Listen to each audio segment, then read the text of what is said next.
Bitch, we out doing a little shopping, bitch. How we having this shit? We're gonna make fuck these punk man.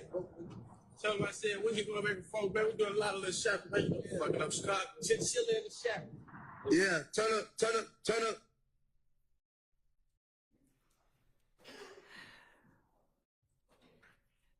So that was the extent of that. Was the court able to see it? I mean, tell me who all's in it and why. It's Shannon Stillwell, Deamonte Kendrick, Antonio Sledge. Mm-hmm. And this is a couple of months after Mr. Thomas's murder. Deamonte Kendrick is in the coat that he is wearing the night of Mr. Thomas's murder. And they are still very much associating with one another. One of the arguments that was made the other day by, I believe, Mr. Sharp was he objected to part of the factual acknowledgement of Mr. Sledge and argued that he would have had no basis for personal knowledge of information that had happened on a particular night. Okay, well, this might show that as a foundation, but that's not for the jury. That's for me.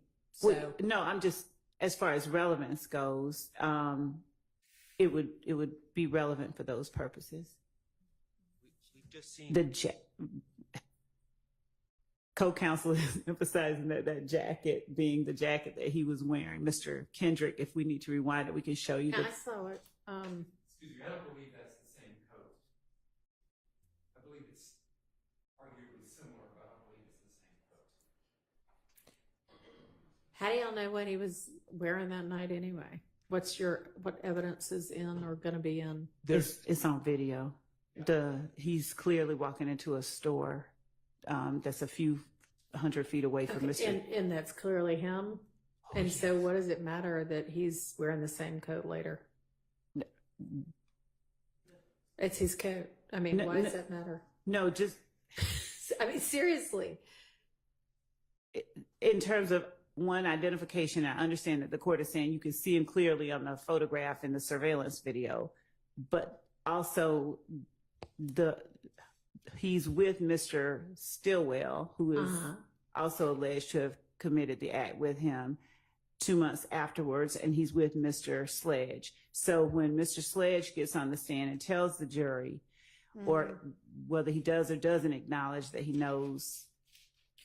All right. Well, so then this might come in as impeachment evidence, but I'm not hearing like, we never hung out, or we didn't hang out after that night because I was appalled at what they supposedly did. Then yes, but otherwise. And also, I think, and Mr.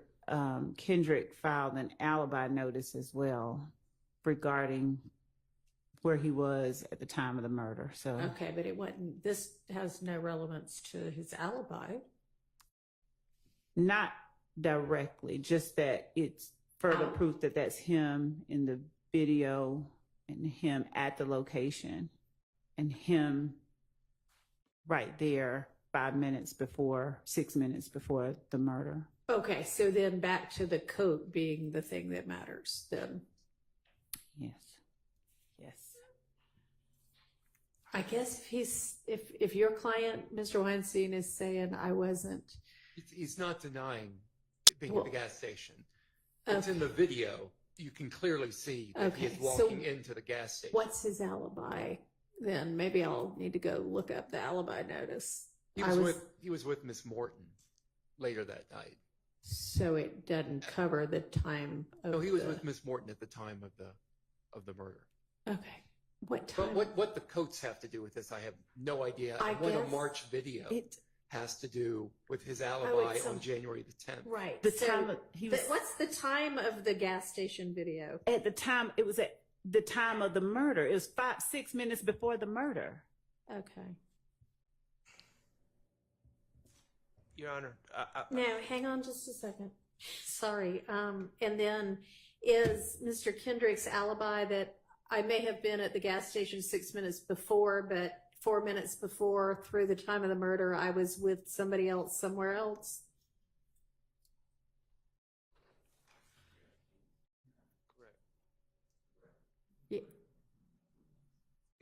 1 second. Okay.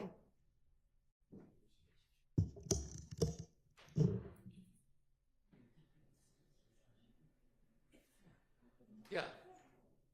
Again, there's no denial that he was at the gas station prior to the murder. All right, but not okay. So the coat doesn't add anything to that. But it's not the same. He's like my wife, Your Honor. He buys the same style coat, but it's not the same. Whether it's the same coat or a different coat, Yeah, it's irrelevant. Doesn't show anything about the viability of his alibi. And anything else before I exclude this one? No. Okay, moving on. That one's out.